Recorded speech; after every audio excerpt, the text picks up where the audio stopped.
So, and the assessment, of course, is ongoing. There are many ways how we are assessing the situation and are also in contact with our partners, be it the European member state, but also in this case Turkey, and we continue to raise this issue. And going into the second question of yours, and this is also the subject of the discussions which are ongoing this week or which are planned to be taking place this week.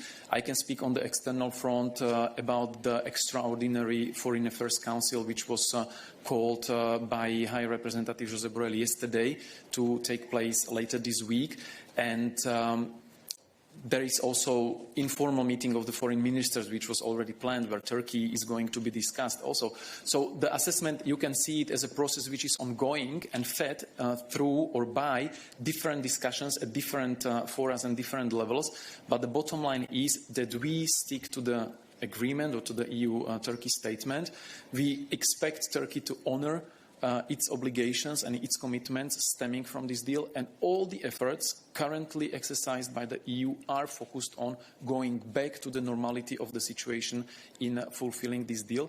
And yes, focus also the attention on Idlib, because the situation in Syria and specifically in Idlib is basically the pretext now for the recent developments we are seeing on the Turkish EU borders.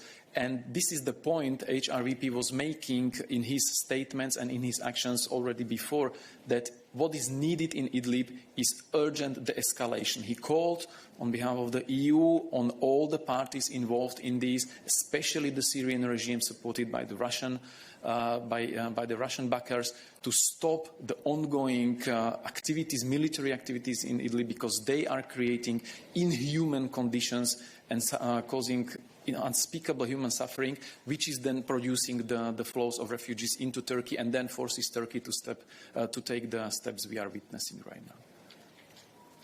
Okay, other questions for Peter? Lorenzo.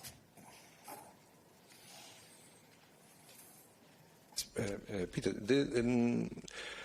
the extraordinary council that has been convened by the High Representative will be later this week, you said. And then there is an informal meeting of the same ministers also later this week. When is this extraordinary council that will discuss the migration and Turkish-Greek problem happening? When do you have a day, or you are still looking for a day? Well, procedurally on this, you should get more information this afternoon, later this afternoon, because it first needs to be discussed by the member states in the COREPER, at the COREPER level, in order to have the necessary procedures in place and approved by all the member states.